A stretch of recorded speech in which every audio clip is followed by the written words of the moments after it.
एक तो बीजेपी के लोगों का तकिया कलाम हो गया है। कौन है इसका ठेकेदार? हर बात में कि मुसलमान इनमें बाबर का डीएनए है, मुसलमान तो बाबर की औलाद है और तुम गद्दार राणा सांगा की औलाद हो। ये हिंदुस्तान में तय हो जाना चाहिए। जिनको रंगों से नफरत है वो हिंदुस्तान छोड़ रहे हैं। ये देश किसी के बाप का देश है। हिंदुस्तान में विभिन्न जातियों के धर्मों के लोग रहते हैं। इस देश की मिट्टी पर जितना अधिकार हिंदू का है उससे कम अधिकार हिंदुस्तान के मुसलमान का है। राष्ट्रीय आंदोलन में हिंदू, मुसलमान, सिख, ईसाई सब लोगों ने तिरंगे झंडे के नीचे कौम बनाई। आखिरी मुगल बादशाह जफर, उसके बेटों का सर कलम कर दिया गया, बादशाह जफर के पास भेज दिया गया और अंग्रेजों ने कहा दमदमे में दम नहीं, अब खैर मांगो जान की। यह जफर ठंडी पड़ी अब तेग हिंदुस्तान की। बूढ़े बादशाह जफर ने कहा गाजियों में बू रहेगी जब तक ईमान की, तख्त से लंदन तक चलेगी तेग हिंदुस्तान की। किसी मुसलमान ने ये कहा हो कि हम सद्भावना बिगाड़ना चाहते हैं या होली के त्योहार में व्यवधान पैदा करना चाहते हैं, लेकिन इसके बावजूद भी तमाम ऐसे बयान आए जिसके चलते समाज में दरार पैदा हुई, रिश्ते खराब हुए।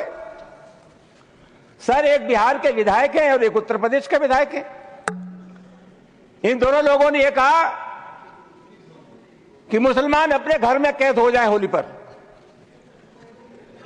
उत्तर प्रदेश के एक मंत्री ने कहा कि जिनको रंगों से नफरत है वो हिंदुस्तान छोड़ रहे हैं। और सभापति महोदय,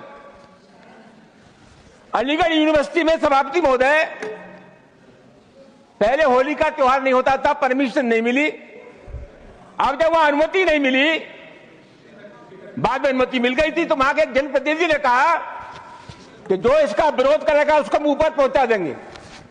सभापति जी, कानून का राज है या जंगल का राज है? इस प्रकार की जो भाषा बोली जाती है वो किसी भी कीमत पर इस देश की सेहत के लिए ठीक नहीं है। और मैं बहुत अफसोस के साथ ये कहना चाहूंगा कि बीजेपी की सरकार है, बीजेपी का कोई जिम्मेदार नेता या कोई मंत्री इन सब चीजों का प्रतिवाद नहीं करता।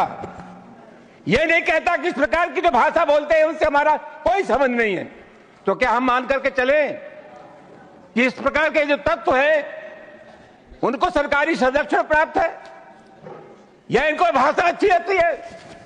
सभापति महोदय, बार बार कहा जाता है और अभी कहा गया कि जो लोग होली में के त्योहार पर होली नहीं खेलना चाहते, और जैसा मैंने कहा जिनको रंग पसंद नहीं है वो हिंदुस्तान छोड़ दें।